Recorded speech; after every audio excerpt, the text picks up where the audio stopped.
Are you leaving money on the table? You probably are, and you don't even know about it. Howdy, it's Dr. Alejandro. And I'm Dr. Emily. And as many of you know, we have 4 clinics on our first 3 years in practice. If you're ready to level up your business, find us at paththovictorychiro.com to get on the path to victory.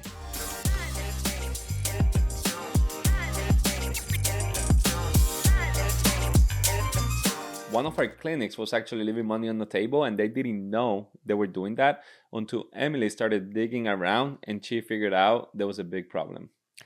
Yep. So we had a weekly check-in call with one of the staff at the Victory locations, and she basically explained to me that a patient called to cancel their care plan, but they wanted to come in on a visit-to-visit basis.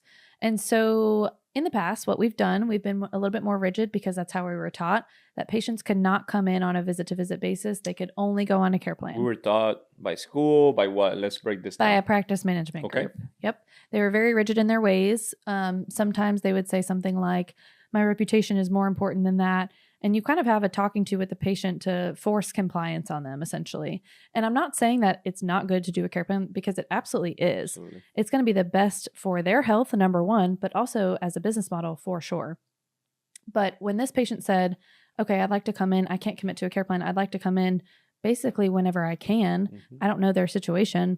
But they said the why though, right? I think it was a time commitment thing with job. Financial. It was financially. Yes. Okay. So it was financially. So you already know the objection, you right. know? So if in our system, we still make it work because we want to help those people. Right. But she didn't know that yet. Sure. So she was still kind of coming off the practice management things where like, okay, they can't pay for it or they can't come in. That's it. You, in nice words, kick them to the curb.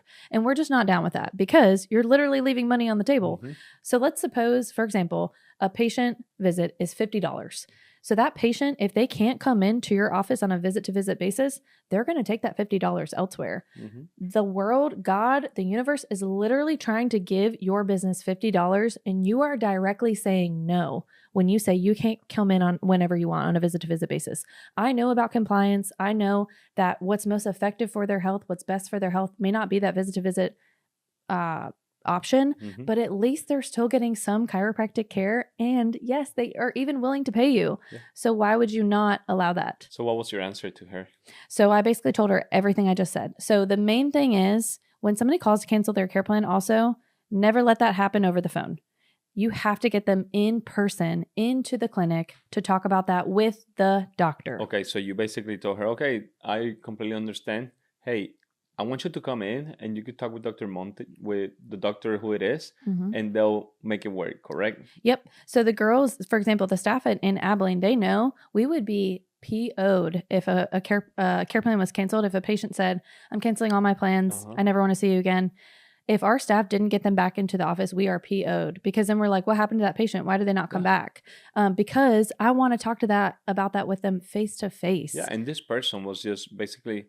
She was straight honest, you know, it's financial is a problem. Yep. So if we could make it work, if we could elongate the care plan with the money and everything, like she'll be there. She's there. You know, Yep. It wasn't in bad terms. She wants to get the care. She understands the care. Correct? Yep. What happens? If you don't make it work, that person, how you mentioned, Emily, is going to go somewhere else and spend those 50 or whatever it is. Okay. So if you bring them here, you make it work, a discount or whatever you want to do, or elongate the care plan, whatever is up to you and your values and your mission. That person comes in, that person still has a mouth, that person is going to refer a lot of people, that person is going to talk about you, that person is going to talk how much you've helped them. But if you literally ghost them and say, okay, and just let them come in whenever they want, that basically we know that's not going to happen. They're not going to come in. Basically, you lost that person plus all the people that person was going to refer. Yeah. So what's worse, that or only allowing them to come in whenever they want or whenever you want, right? So we want to share more about these types of stories because they really help us to learn and to grow. And on Facebook, we're in a group called Path to Victory. We also just launched our new website, paththovictorychiro.com. We'd love for you to check us out. We share our wins, our failures, and everything in between.